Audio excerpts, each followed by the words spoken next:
que de alguna manera está familiarizado con el sur del Bronx, puede comprender lo difícil que es vivir aquí y crear una familia.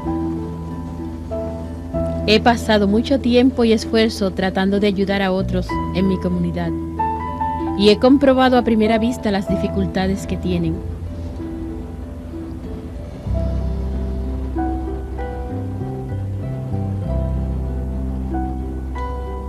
También he visto a gente tratando de solicitar un sinnúmero de remedios políticos y sociales, pero se ve muy poco cambio. Si la gente hiciera de Dios el centro de sus vidas y viviera por la fe, las cosas aquí serían diferentes. Ese es el mensaje del Opus Dei y Monseñor José María Escrivá.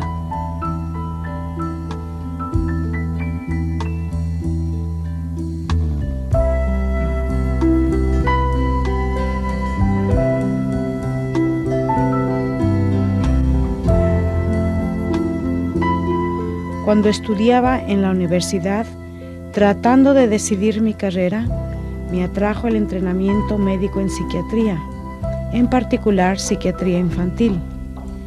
Pero tenía miedo de sumergirme en un programa de residencia psiquiátrica y perder mi fe. Verás, no había conocido a nadie que fuera al mismo tiempo un verdadero católico y un respetado psiquiatra. Me sentí tan feliz cuando descubrí las escrituras de Monseñor Escrivá, que para realmente vivir nuestra fe y tomarla en serio, no tenemos que dejar nuestro sitio en el mundo. Monseñor Escrivá resumió también esto cuando escribió: todos los caminos de la tierra son divinos.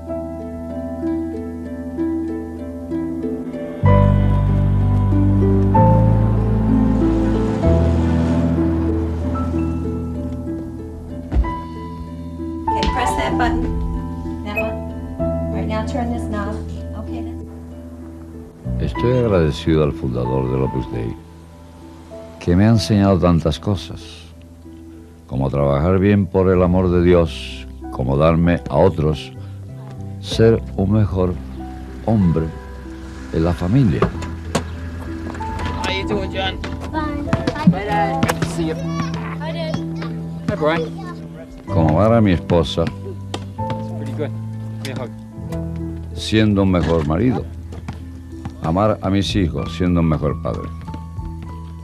Monseñor Escrivá solía decir que nuestro espíritu de servicio, primero a nuestra propia familia, tiene que venir de un desbordamiento de nuestro amor a Dios. Creo que ese amor no es solamente posible, pero el corazón humano lo desea.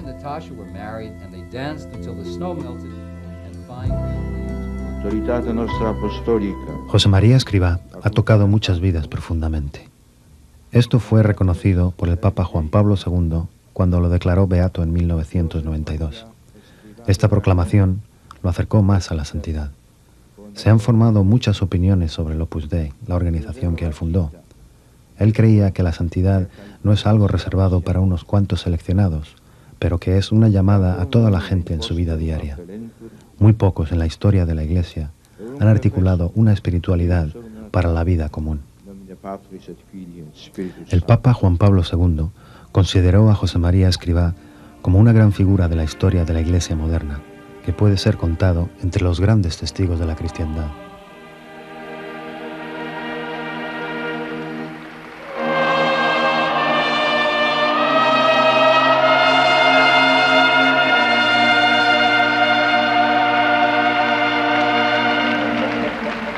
Durante los últimos 5 años de vida de Monseñor Escrivá, una gran parte de sus enseñanzas fue filmada. Estas eran reuniones informales en diferentes países con gentes de todas las clases. El tono de estas reuniones era agradable y simple. Quería que éstas irradiaran una atmósfera de amistad, como una reunión familiar.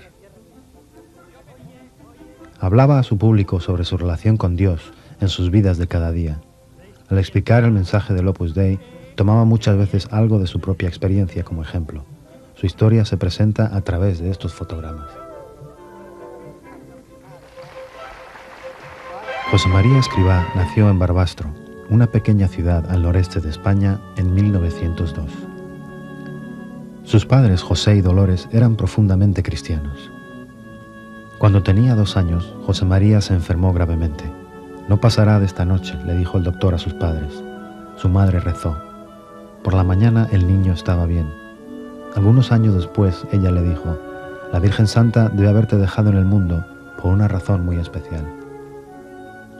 En su casa había felicidad, pero cuando José María tenía 8 años, empezó a sentir la pena que le acompañaría a través de su vida. En el plazo de 4 años, 3 de sus hermanas pequeñas murieron. Fue introducido al sufrimiento. La gente muchas veces le pedía consejos para saber cómo luchar contra los momentos difíciles. En un accidente de automóvil perdí a mi mujer, un hijo y otros 4 quedaron muy mal heridos. La esposa de este hombre murió en un accidente de coche. Le pide al padre José María que le ayude a entender esta tragedia. Siéntate, guapo, mira. El Señor nos quiere con locura. Se llevó a los tuyos porque estaban maduros para el cielo. Para ti es un golpe grande y yo lo comprendo. Yo tengo corazón y yo también lloro cuando pierdo a las personas queridas. Y ten en cuenta que yo quiero con la misma intensidad a muchos miles de personas. De modo que es frecuente que llore y no me avergüenza, porque los hombres también lloramos.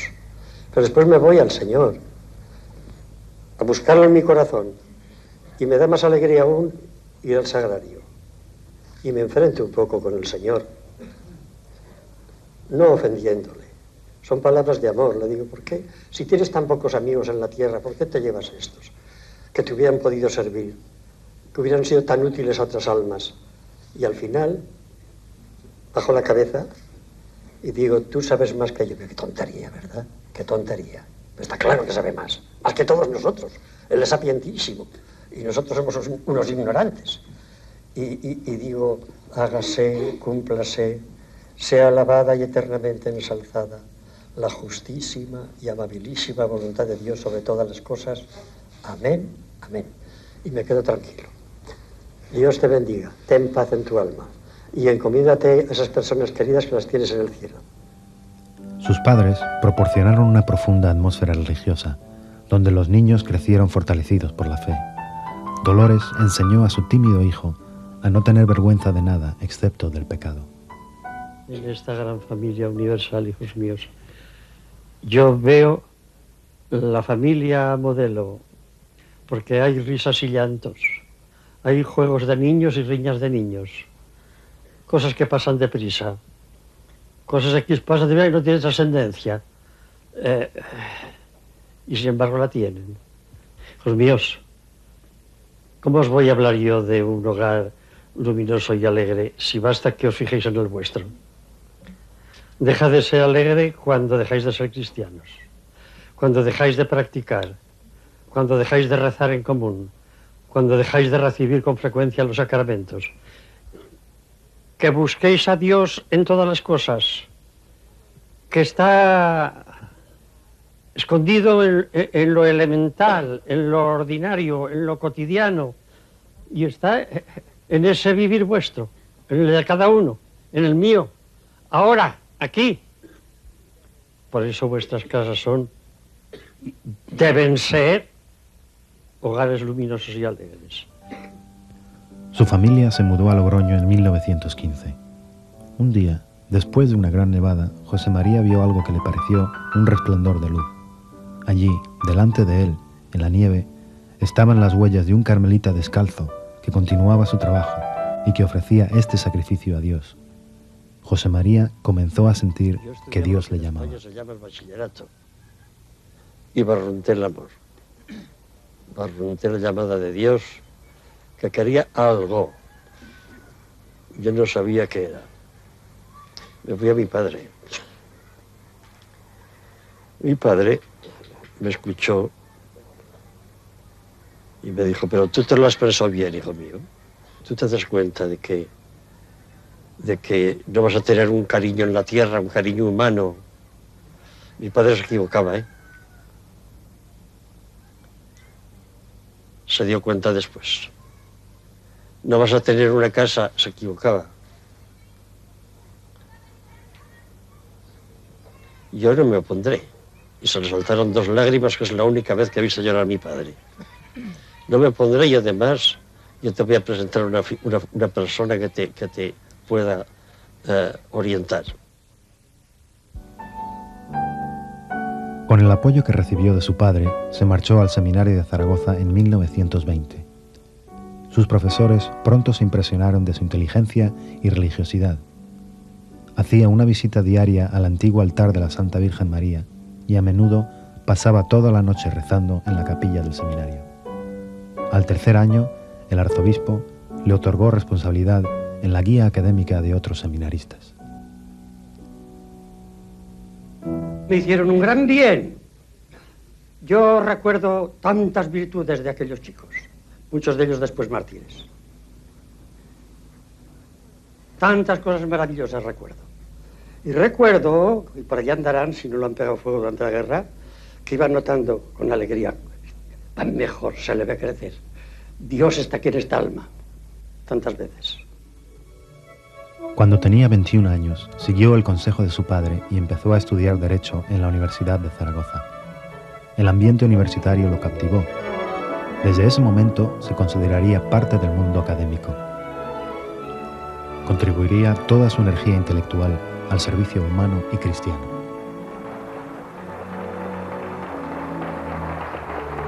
La Universidad de Navarra en España fue fundada en 1952 bajo su guía. Después siguieron la Universidad de Piura en Perú, la Universidad Panamericana en México y la Universidad Sabana en Colombia. Creía firmemente que la búsqueda del saber últimamente conduce a Dios. Contemplo con alegría los avances grandiosos de la sabiduría humana. El Señor otorgó al hombre, como prueba de su amor de predilección, el privilegio de ese chispazo de la inteligencia divina que es el entendimiento. Y es una maravilla comprobar cómo Dios ayuda a la inteligencia humana en esas investigaciones que necesariamente tienen que llevar a Dios, porque contribuyen, si son verdaderamente científicas, a acercarnos al Creador.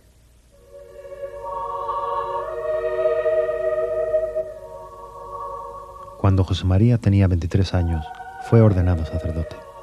Ofreció su primera misa al alma de su padre, que había muerto 4 meses antes. 3 días después de ser ordenado sacerdote, se mudó a Perdiguera, un pueblo de unos 870 habitantes cerca de Zaragoza. El sacerdote de la parroquia estaba enfermo y el padre José María ocupó su lugar. Todos los días oficiaba la misa y pasaba muchas horas confesando.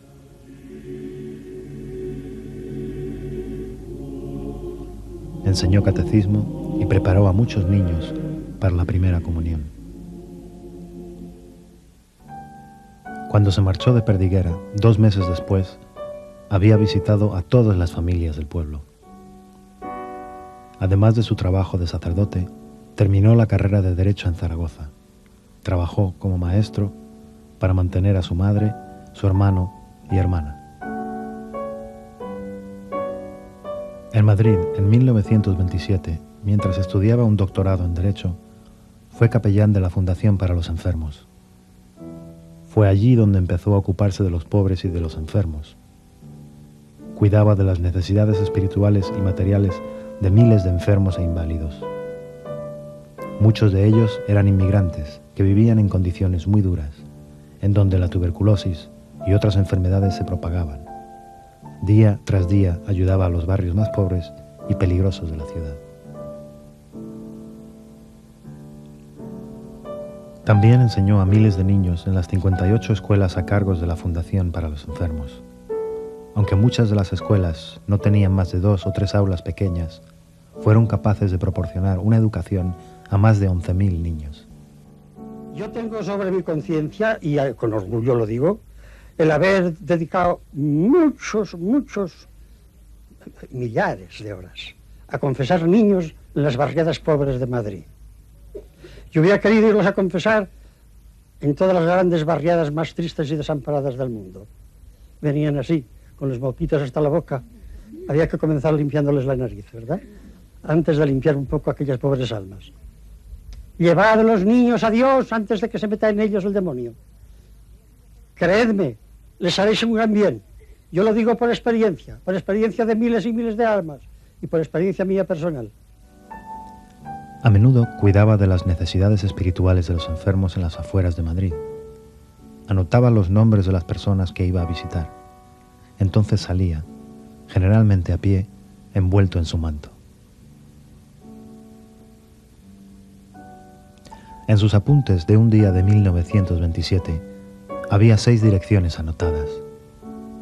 Desde su casa ese día visitó todos esos sitios a través de Madrid. Era una distancia de casi 9 millas. Para alguien con una dedicación al prójimo, esto era común. El padre José María estaba llevando a cabo un retiro espiritual en la iglesia del misionero San Vicente de Paúl en Madrid.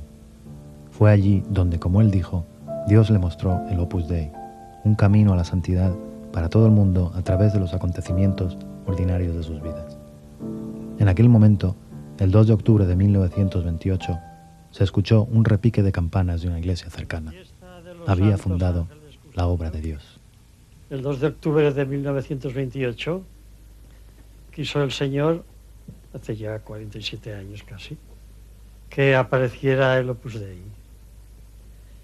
Una movilización de cristianos que supieran sacrificarse gustosos por los demás, que hicieran divinos los caminos humanos de la tierra, todos, santificando cualquier trabajo noble, cualquier trabajo limpio, cualquier quehacer terreno. La idea de que todas las personas podían vivir una vida de santidad fue reconocida por el Papa Pablo VI como el último objetivo del Segundo Concilio Vaticano. El padre José María estaba por delante de su tiempo. Really, the message of Opus Dei is a quite simple message, and that is that we are to take seriously the fundamental call to all Christians to holiness of life. And the particular charism, as I see it, of Opus Dei is to encourage the living out of that vocation to holiness in one's state in life, in what one is doing, in all that one is doing. And to the extent that is succeeding, and I am impressed by the way I see it succeeding, to that extent, this cannot but be a gift of God to the Church.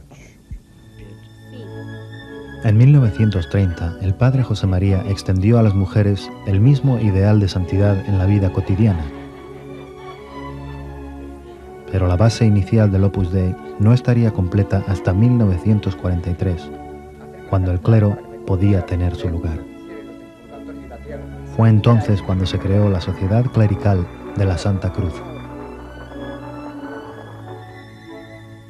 En 1931, el padre José María dejó la Fundación para los Enfermos para ser el capellán de las monjas agustinas en Madrid. A menos de 100 yardas del convento estaba el Hospital General, donde continuó ayudando a los enfermos y personas que iban a morir. En aquellos primeros años del Opus Dei, yo iba con hermanos vuestros a los hospitales de Madrid y charlábamos con los enfermos, les hacíamos las camas, les lavábamos los pies, les cortábamos las uñas, perdonad estos detalles, les peinábamos, les decíamos palabras de cariño. Y recuerdo que, de este puedo hablar porque ya está en el cielo hace muchos años, una persona de una familia conocida, uno de los primeros de aquella época, de los primerísimos años del Opus Dei, pues cogió un vaso de noche, era de un tuberculoso y estaba. Y yo le dije, a limpiarlo. Y después me dio un poquito de pena porque la cara de asco que había hecho. Fui detrás de él y había en el mismo piso, era en el Hospital General, un cuartito donde se limpiaban esas cosas. Y lo vi con una cara maravillosa de cielo, limpiando con toda la mano. ¡Bien! ¿Hay que hacer esto? No. Hay que hacer las cosas bien hechas, con todos los medios asépticos, etc. Pero Esto es un caso extremo, ¿comprendéis? En 1933 fundó una academia para estudiantes universitarios en Madrid, tras un enorme esfuerzo para conseguir dinero. Pronto pudo incluir una residencia de estudiantes. En 2 años, la capilla de la residencia estaba lista, y el padre José María quiso celebrar la misa allí. Quería que los jóvenes estudiantes estuvieran cerca de Dios, para que así estuvieran más capacitados para fermentar toda la sociedad con el espíritu cristiano. Todo lo que necesitaba era la aprobación del obispo, la cual recibió inmediatamente. Don José María nunca entendió la santidad como algo interno o separado de la vida ordinaria de la gente. Al principio de 1936 hizo planes para extender su apostolado a Francia, pero la Guerra Civil Española lo impidió. En Madrid, don José María estaba en serio peligro de perder su vida.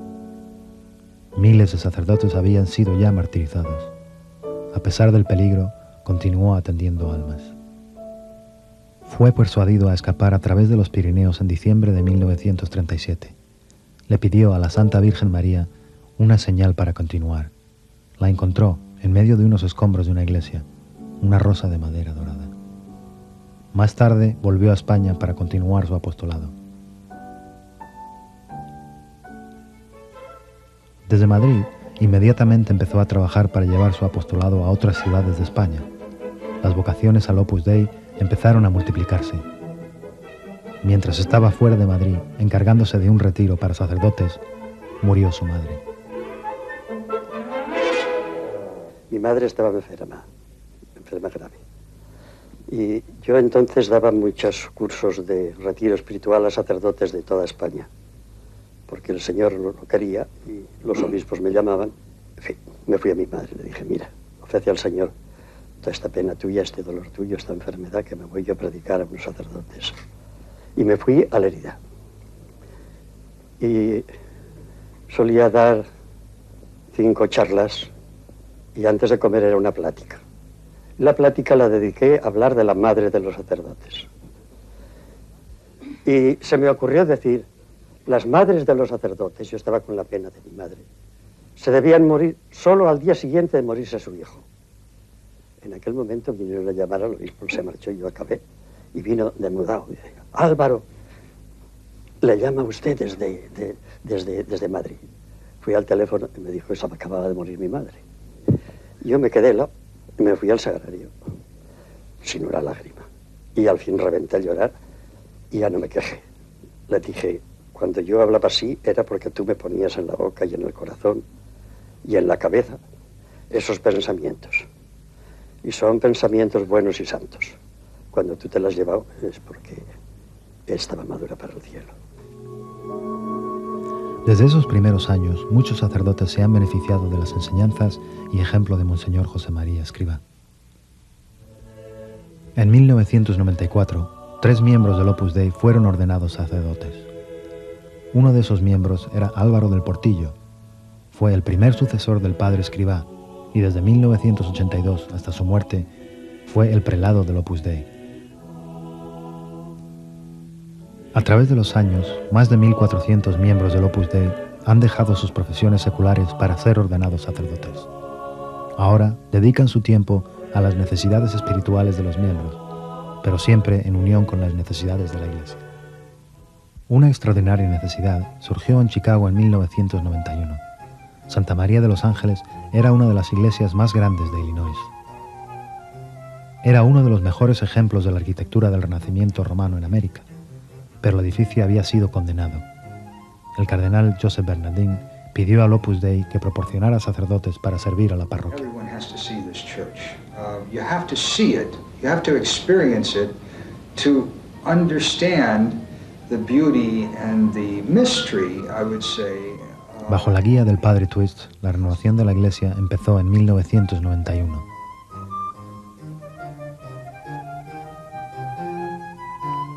En unos años, la parroquia había sido restablecida.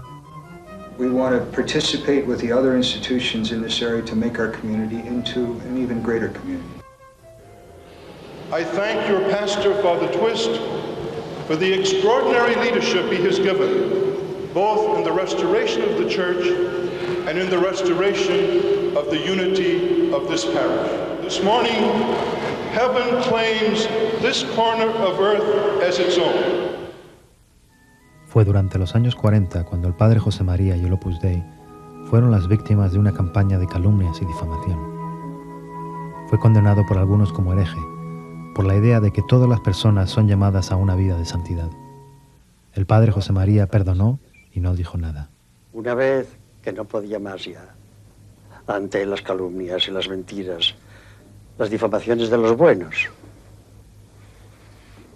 Gente buena, pobrines, os quedó tanto. Pues me levanté a la madrugada y me fui al oratorio que yo tenía al lado de la habitación donde dormía y me acerqué al sagrario y me puse de rodillas y le dije: Señor, si tú no necesitas mi honra, ¿yo para qué la quiero? Y desde entonces no me importa nada de nadie. Desde el principio tuvo el apoyo del obispo de Madrid. El obispo Eijo Igaray había dado su aprobación oficial al Opus Dei. Una noche, ya tarde, en la cumbre de las calumnias, el teléfono de don José María sonó. Él contestó y escuchó la cálida voz del obispo. Sin ni siquiera un saludo, el obispo citó la Biblia. Cuidado, Satán ha reclamado su poder sobre ti para cribarte como el trigo. Y el obispo añadió: he rezado por todos vosotros, y tú, don José María, confirma a tus hijos. En 1946, don José María envió a Álvaro del Portillo a Roma. La expansión del Opus Dei por todo el mundo hizo necesario obtener la aprobación del mismo Vaticano. En los años 40 para la aprobación del Decretum Laudis, y me dijeron eso, que el derecho canónico no estaba preparado para una novedad de ese estilo. Y por lo tanto hacía que el Opus Dei había nacido con 100 años de anticipación y que había que esperar. Y entonces yo escribí inmediatamente a nuestro padre 2 o 3 cartas seguidas, en días seguidos, largas. Y dijeron: señor, pienso, padre, que tiene que venir usted, pues yo ya no puedo hacer más. El padre José María estaba seriamente enfermo con diabetes y su doctor le aconsejó que no hiciera el viaje. Pero don José María sabía que tenía que ir a Roma. Antes de partir, visitó varios santuarios a la Santa Virgen María, depositando sus preocupaciones a sus pies.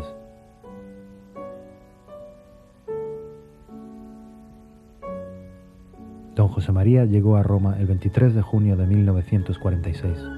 Su habitación estaba en la Piazza della Città Leonina.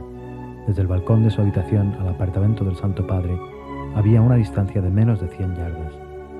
Estaba conmovido. Se arrodilló la noche entera rezando en el balcón. Las primeras luces del día le encontraron aún en contemplación.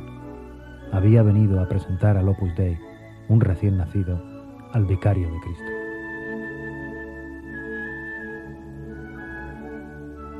El padre José María quería romanizar al Opus Dei, hacerlo católico, universal. Años más tarde, hizo que grabaran una inscripción en latín en la parte más alta del edificio central del Opus Dei en Roma. ¿Cómo brillas, Roma? Desde aquí, desde esta espléndida vista, cómo relucen las maravillas de tu antigüedad. Pero tu joya más pura y noble es el vicario de Cristo, y solamente tú, de entre todas las ciudades, pueden hacer alarde de esta gloria.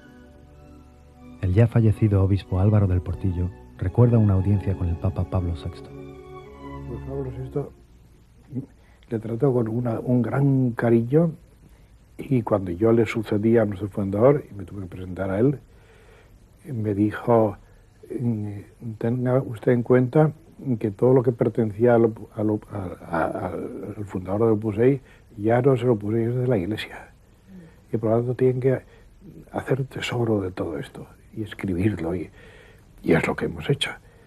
Y me dijo, pues nada más que lo siguiente, que consideraba que el padre era unas personas de la Iglesia, de la historia de la Iglesia, que habían recibido más carismas de Dios y que había sido más fiel a esos carismas. Mayor es lo que se puede hacer. Como el padre José María antes de mí, miles de jóvenes de todas partes del mundo han hecho el viaje a Roma para conocer al Santo Padre.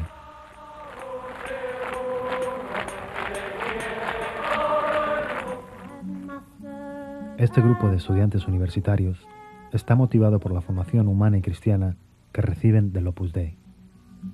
For the bushman loves hard riding, where the wild bush horses are.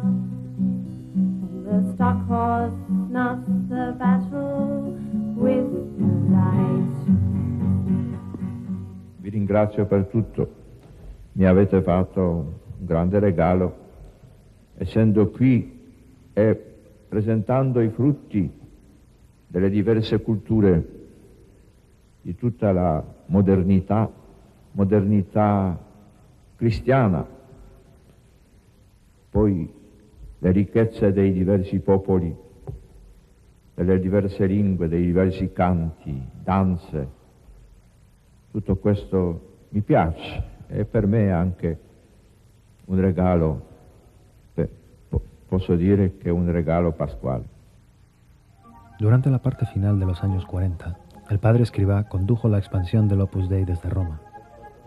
Él mismo condujo la expansión en frecuentes viajes por Europa, sembrando oraciones por las autopistas. Los que le siguieron recogieron los frutos. En 1946 se comenzaron apostolados en Italia y Portugal, después en Inglaterra, Irlanda y Francia. En 1949, el Monseñor Escrivá envió a un joven físico a América para comenzar los apostolados allí. En Boston, el reverendo Sal es el capellán de la residencia estudiantil en Bay Ridge. I remember when Monsignor Escrivá sent Father Joseph Musquiz, Joseph Barredo and myself to begin Opus Dei in the United States, in Chicago. He told us that we would encounter hard, rocky ground, and that there would be many thorns. All we had was his blessing and a picture of the Blessed Virgin Mary. I can say now, almost 45 years later, that there have been innumerable blessings owing to God's goodness. Desde Chicago, el Opus Dei se expandió por los Estados Unidos. Algunos centros son residencias estudiantiles en donde los miembros y no miembros experimentan los beneficios de la amistad verdadera. Cada centro ofrece al individuo el potencial para el crecimiento y desarrollo personal. Con más de 60 centros en el país, el principal propósito del Opus Dei es la guía espiritual.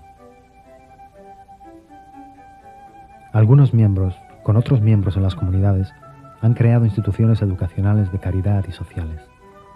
En varios sitios han establecido escuelas de segundo grado que son altamente reconocidas por su calidad de educación. Otros centros, como Midtown Metro, combinan la iniciativa y ayuda privada de las empresas de la comunidad para ayudar a que los jóvenes de pocos recursos terminen sus estudios y vayan a la universidad. ¿Cómo pudo pasar esto? Por la bondad de Dios, evidentemente, pero después por la oración de nuestro Padre, que está pendiente de sus hijos. Y les escribía cartas constantemente, si podía cartas largas, y no cartas muy breves, de pocas líneas, pero hacer ver que Él estaba con ellos. Y así les animaba, incluso humanamente, y además les impulsaba a que no abandonaran a su vida interior al revés, sino que incrementasen su vida interior. Y así se hizo ahora. Monseñor Escrivá había visto crecer al Opus Dei a 60.000 miembros de 80 nacionalidades distintas.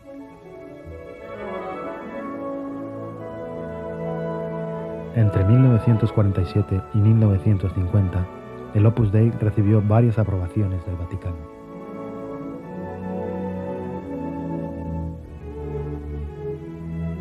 Me da mucha alegría ver Hay hijos sacerdotes, hijos seglares, porque somos iguales todos. Todos tenemos alma sacerdotal. Todos tenemos la misma entrega. Todos tenemos la misma vocación. En el Opus Dei no es más que un fenómeno teológico, un fenómeno estético, un fenómeno jurídico. Un único fenómeno. Los miembros del Opus Dei son sacerdotes y seglares, hombres y mujeres, casados y solteros, pero todos pueden cooperar en el espíritu del Opus Dei, sean católicos o no, o ni siquiera cristianos. ¿Por qué no van a ayudar a hacer el bien personas que no tienen nuestra fe? Justamente de esa manera se hacen más gratas a Dios y es posible que el Señor les dé el don grande de la fe. Y hay muchos. Hay incluso algún pastor anglicano que en momentos muy duros para el Opus Dei me dijo, aquí estoy.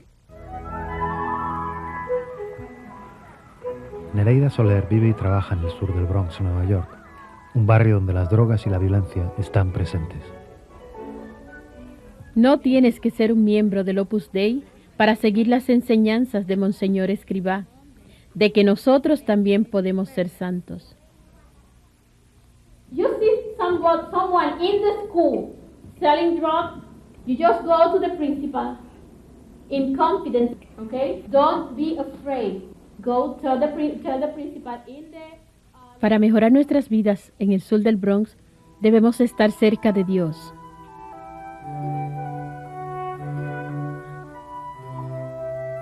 Debemos tratar de ser perfectos en todo lo que hacemos, para contrarrestar las malas influencias a nuestro alrededor. Es nuestra única esperanza.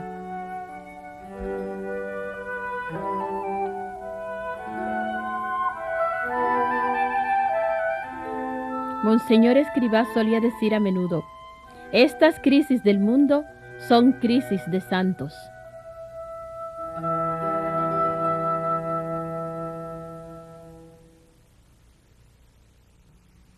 En su libro Conversaciones, Monseñor Escrivá habla del trabajo diario desconocido de personas como Nereida Soler. Es la actividad sencilla, hecha con amor a Dios, lo que es el corazón del Opus Dei. Escribió, nuestro espíritu anima a la iniciativa desde la raíz. En el 79 surgió esta iniciativa entre un grupo de estudiantes de medicina y médicos que participaban en una catequesis que llevábamos desde un centro del Opus Dei en un barrio periférico de nuestra ciudad a orillas del río Paraguay. Visitando esas familias nos dimos cuenta de las condiciones precarias en que vivían, la poca atención médica que tenían y pensamos que podíamos con nuestra profesión hacer algo y fue así que empezamos consiguiendo remedios de unos laboratorios. Inicialmente en la casa de una paciente, de una señora del barrio que nos prestaba su cama. Posteriormente, con la ayuda de los habitantes del lugar, tuvimos un local muy precario, pero que tenía el problema que se inundaba cada año con la creciente del río Paraguay. Disponemos para atender a esa gente, no solo de atención médica, de pediatría, ginecológica y clínica, sino también un laboratorio bastante bien equipado para nuestras necesidades básicas. Joanne Angelo es una psicóloga infantil en Boston. Es también un miembro del Opus Dei. Conocí a Monseñor Escrivá en Roma en 1970 y ese era un momento importante en mi vida. Viendo tantos católicos universitarios, profesores y colegas de todas partes del mundo, fue evidencia para mí que realmente no existe el conflicto entre la fe y la razón, entre la fe y la ciencia.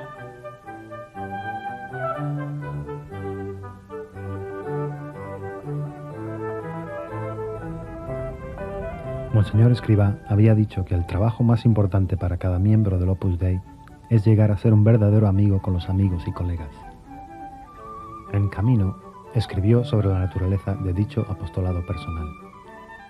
Esas palabras deslizadas tan a tiempo en el oído del amigo que vacila. Aquella conversación orientadora que supiste provocar oportunamente y el consejo profesional que mejora tu labor universitaria y la discreta indiscreción que te hace sugerirle insospechados horizontes de celo. Los estudiantes de medicina me preguntan cómo se siente al ser un médico católico. Estos estudiantes se sienten abrumados por el sufrimiento de los pacientes y las decisiones de vida o muerte a las que se enfrentan por primera vez. Necesitan entender cómo la fe puede mantenernos en momentos difíciles. Lo que Monseñor Escrivá llamó el apostolado de la amistad. En mi trabajo con los pacientes, trato de ayudarles a que entiendan las cualidades y temperamento únicos en cada niño y a que aprendan cómo proporcionar el mejor medio ambiente familiar posible para su crecimiento y desarrollo. Work is something we'll be doing for our whole life, and if we associate work with punishment, then we may not enjoy our work in the future. So, I usually encourage... El apostolado de individuos como la doctora Angelo, llevado a cabo en la vida cotidiana por el amor a Dios, es lo que vio Monseñor Escrivá para el cristiano corriente. El Espíritu ha inspirado a miembros individuales del Opus Dei, además de a otros en sus comunidades, a establecer organizaciones de educación, sociales y de caridad. Estos no son proyectos de la Iglesia, ni son propiedad o están dirigidos por el Opus Dei. Son actividades seculares, llevadas a cabo por hombres y mujeres.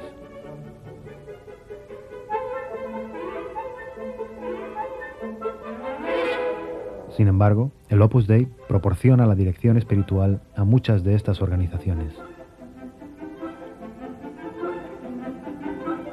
1962 vio el principio del Segundo Concilio Vaticano, un acontecimiento en el cual Monseñor Escrivá participó de gran manera. Fueron años de mucho y muy intenso trabajo, en el que participaba orientando a las personas que habían sido nombradas peritos y pertenecían al Opus Dei, en la que tenía muchos cambios de impresiones con padres conciliares de las más diversas naciones.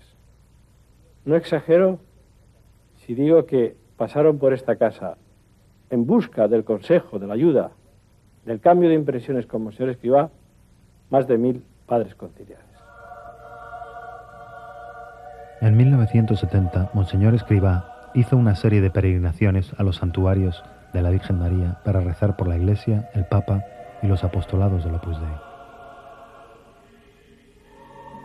También aumentó el número de sus reuniones apostólicas con diversidad de gente. A veces viajaba miles de millas para reunirse con ellos. Su manera de hablar era al mismo tiempo sencilla y profunda. Le entendían tanto los intelectuales como los trabajadores del campo. Madre, yo estoy casado y tengo 2 hijos. ¿Qué? Estoy casado y tengo 2 hijos. Una niña que se llama María Eva y otra Setefilla, como la Virgen de Lourdes. Yo soy el cocinero de la primera EFA que pusieron en España. Nosotros del campo no tenemos cordura ni estamos preparados como los que tienen carrera. Yo quiero que usted me dé la solución, a ver, para poder ser de lo que podéis, ¿qué tenemos que hacer?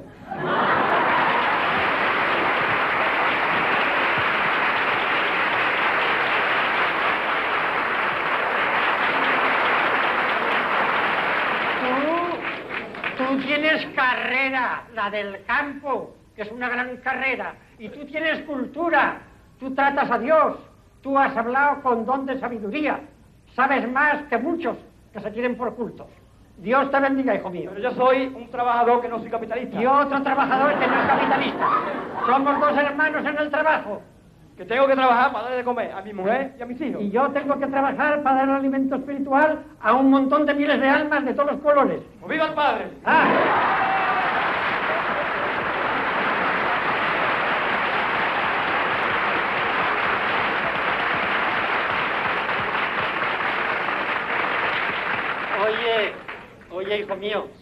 Oye, hijo mío, tú me debes un abrazo, pero no muy fuerte porque me haces polvo, ¿eh? Luego me darás un abrazo. No te lo perdono. Y no digas a ningún lado que no tienes cultura. Monseñor Escrivá a menudo enseñaba el Evangelio a mucha gente diferente. Un mensaje que nunca se cansaba de repetir. Cuando leéis el Santo Evangelio y veis que el Señor les habla con parábolas, ¿os acordáis de cuando poníais ejemplos a vuestros niños, a vuestros hijos pequeños? Yo me acuerdo de cuando, no sé si lo habréis hecho vosotros de niños, yo sí. Yo he sido un trasto como Vosotros a lo mejor no, pero yo sí. Y yo me escapaba a la cocina, me decían que no debía ir, pero había allí en la cocina dos cosas buenas. Una cocinera que se llama María, que era muy buena, que sabía siempre el mismo cuento. Un cuento de ladrones, pero de ladrones simpáticos. Y además había unas patatas fritas colosales. Las dos cosas las tenía yo vedadas. Oír el cuento, porque le decíamos, no, cuéntanos un cuento, no. Oye, María, cuéntanos el cuento. Sabíamos que ella no sabía otro. Lo sabía decir también, que siempre nos parecía nuevo. Y las palabras de Dios, hijas mías, son siempre palabras viejas y palabras nuevas. La Iglesia de Dios y los sacerdotes de Dios, desde hace 20 siglos predicamos lo mismo. Monseñor Escrivá también animaba a la gente a llevar el mensaje del Evangelio a sus casas. En Chicago, Donna y Bob Serby encontraron esto útil para sus propias vidas. Hoy en día mucha gente piensa que el tener una familia grande es una carga demasiado difícil de aceptar. Pero yo diría que si un esposo y esposa creen en Dios y aceptan los hijos que Dios les mande, entonces Dios también les dará la ayuda que necesitan para hacerse cargo de ellos. Como padre, debo recordarme a mí mismo todos los días que cuando llego a casa, después del trabajo, debo darme completamente a cada uno de mis hijos, escucharlos, ayudar a trabajar con ellos, trabajar en cosas de la casa, hacer la tarea, y quizá más importante que nada es prestar atención a mi esposa y escucharla y mostrarle el cariño que escuchar es realmente. Monseñor Escrivá habló de los problemas de la familia moderna. En su libro Es Cristo que pasa, escribió: los padres deben encontrar tiempo para pasar con sus hijos, para hablar con ellos. Son lo más importante que el negocio, el trabajo o el descanso. Monseñor Escrivá escribió ampliamente en Camino sobre la familia y sobre cómo llevar el mensaje del Evangelio a todas las áreas de nuestra vida. Camino ha vendido más de 3,5 millones de ejemplares y ha sido publicado en 39 idiomas. Es considerado un clásico de la espiritualidad cristiana. Otras de sus obras han sido también traducidas a varios idiomas. Estos libros incluyen Santo Rosario, Conversaciones con Monseñor Escrivá, que es un libro de entrevistas de prensa, Es Cristo que pasa, Amar a la Iglesia y Amigos de Dios. Son 3 libros de sus homilías. Vía Crucis está basado en la contemplación de la pasión de Cristo. Surco y Forja, presentados como una colección de reflexiones cortas. Con todo, 6 millones de sus obras han sido vendidas.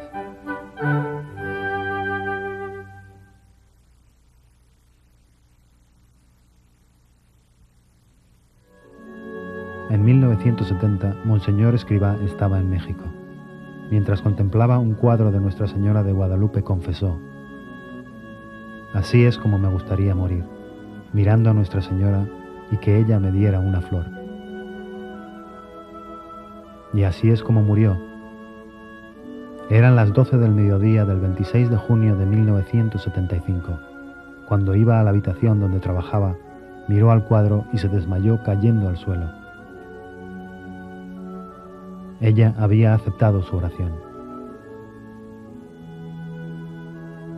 En los años siguientes, el Papa recibió miles de cartas que le pedían que abriera la causa de canonización para Monseñor Escrivá.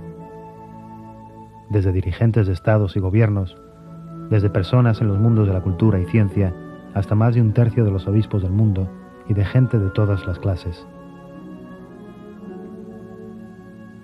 Desde entonces, miles de personas han ido a rezar a su tumba.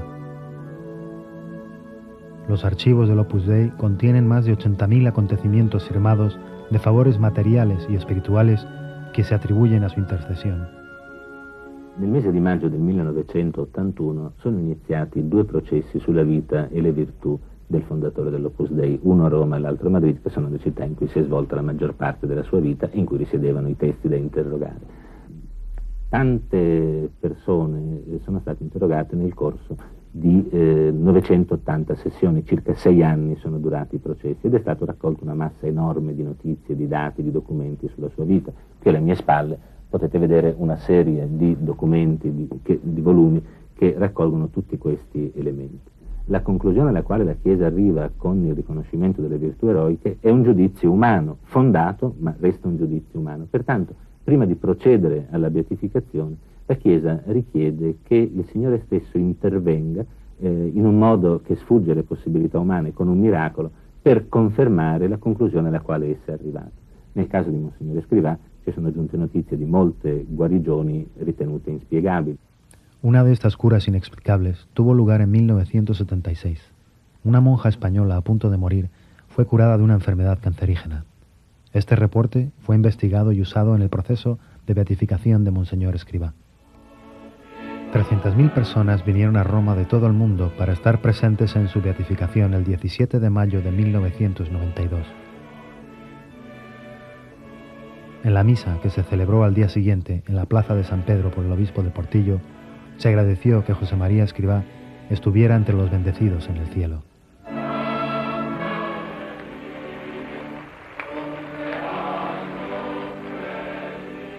Por coincidencia, era el cumpleaños del Papa.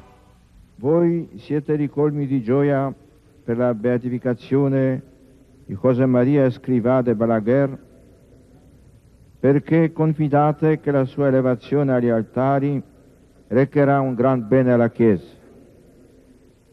Condivido anch'io questa fiducia. Durante los días que siguieron a su beatificación, la gente iba a la Basílica de San Eugenio para venerar los restos del beato José María Escrivá. Después de algunos días, su cuerpo fue trasladado a Nuestra Señora de la Paz, la iglesia de la prelatura del Opus Dei en Roma.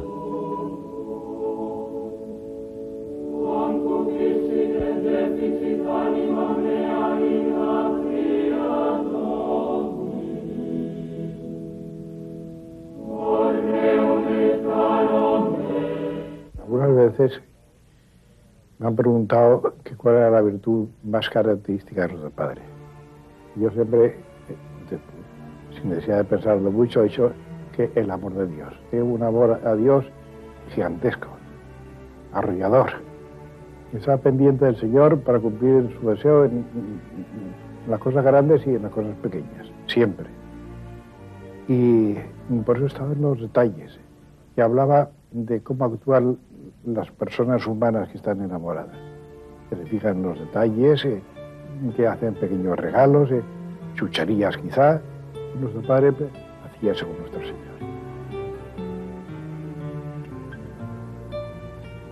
Nuestro padre ha traído un mensaje a la Iglesia y a la humanidad de una gran trascendencia, que todos se pueden hacer santos, pero de una manera organizada, metódica, trabajando para conseguir este fin. Hacer santos en medio del mundo, en medio de su trabajo profesional, y en medio de sus quehaceres habituales, en medio de sus deberes familiares, etc. Y esto tiene una trascendencia enorme porque, por desgracia, la gente esto no lo vive, no lo sabe. No sabe que la gente puede ser santa. Y cuando se lo dicen, tú puedes ser santo y debes ser santo, pues el Señor te ayudará, se quedan asombrados y empiezan a pensar y empiezan a cambiar de vida. Bueno, hijos, yo ahora voy a acabar. Habéis visto que realmente es una tertulia lo que hemos hecho, que hemos estado aquí miles de personas, pero lo mismo que habíamos estado 2 docenas, con una intimidad muy grande, que hemos hablado de nuestros padres del cielo, de nuestros padres de la tierra, y hemos hablado de cosas de familia. Rezad por mí, que soy un pobre pecador. Yo pongo la mano así, como un pobrecito que pide limosna en la calle, y os digo, rezad por mí, decirle al Señor que me ayude a servirle, sirviendo a todas las almas sin excepción. Dios os bendiga. Que el Señor esté en vuestros corazones, en vuestras cabezas, en vuestra familia, en vuestros amores, en vuestro trabajo, en vuestras alegrías. En el nombre del Padre, del Hijo y del Espíritu Santo. Amén. No he dicho en vuestros dolores, porque los dolores se convertirán en alegrías si los aceptáis. No hay dolor para un cristiano.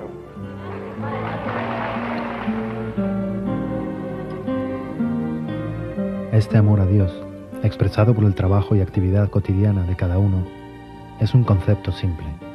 Aún así, tiene un profundo impacto en muchas personas y sociedades. Para la práctica de la religión, ha sido revolucionario.